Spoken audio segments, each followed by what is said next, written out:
Šodien es jūs savā blogā iepazīstināšu ar divu turisma ekspertu viedokli, kā viņi redz Latvijas iespējas globālajā turisma tirgū. Pirmais būs Džons Bels, kas ir mēdīja eksperts un turisma žurnālists no Lielbritānijas, kurš daudzus gadus sadarbojas ar Pasaules turisma organizāciju, apmācot dažādas turisma vietas mēdīju komunikācijā. Otrs savukārt būs lektors no Monash University Austrālijā, kurš jau vairākus gadus tieši pēta Baltijas turisma attīstību. I think Latvia needs to reinvent itself because out of the British market it is renowned for the things that all Latvians hate. That is those weekend breaks before weddings when everybody gets very drunk. That's absolutely ghastly. We want to change Latvian tourism now, not just from short breaks in Riga, but let's have short breaks to Latvia. Let's have longer holidays crossing the border into Lithuania and Estonia. Hopefully one day more easily even into Kaliningrad, because there is a great demand for the Baltic generally. The British are fed up travelling thousands of miles and not getting a very good product. What they don't realise is that the Baltic and Scandinavia offers them much more than they think it offers. So the trouble is that I think some people in the tourism industry think that when visitors arrive, what they want to do is bring their own home with them. No. Increasingly, what people want is a pure Latvian experience, a pure Baltic experience. They want to try and speak the language. I mean try and speak the language. And they want to eat Latvian food, not international buffets.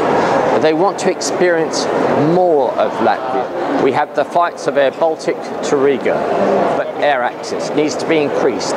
We need to access more places from more airports in the UK. You have to seriously look at the cost of your holidays to somebody who is now coming, say, from the UK, from what is from a low-cost area.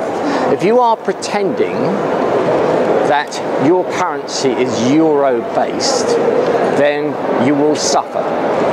Let me just point out in closing that if the UK market to Spain this year is down by 3 million visits. The UK market to France is down by 2 million visits. Why?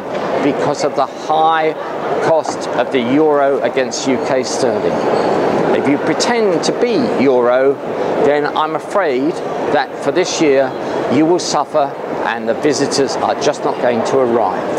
I think the interesting thing with the Baltic states over the last few years has been the rapid growth of tourism, and that's been really related and driven by the joining and the accession to the European Union. And that increased the access to the destination, and that's the crucial element here with the Baltic states. And we've seen with Fly Lal going down recently that Lithuania is certainly in trouble in terms of how can tourists get to the destination. You can stimulate the demand, so people are interested in going to Lithuania, then they go on the internet and try and book a flight and they can't get there. So the advantage that Latvia has at the moment, of course, is Air Baltic. And Air Baltic and Riga Airport are very aggressive in the marketing of Latvia, and they're providing great access. So that means that it's easier to get to Riga than it is to, say, for example, Tallinn, or to get down to Vilnius.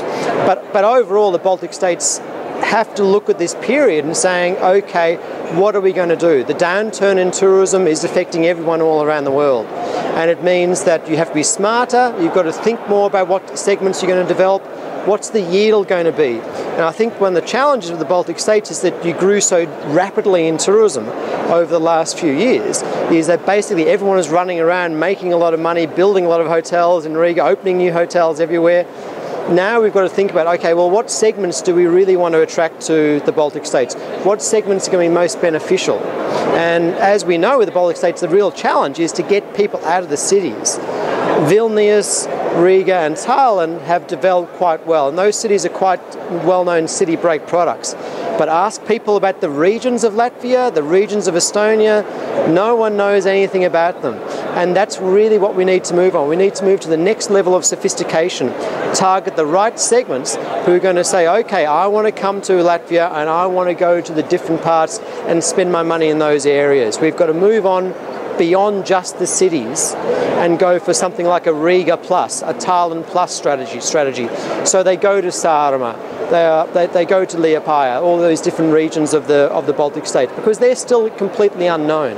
So I think that's one of the main challenges.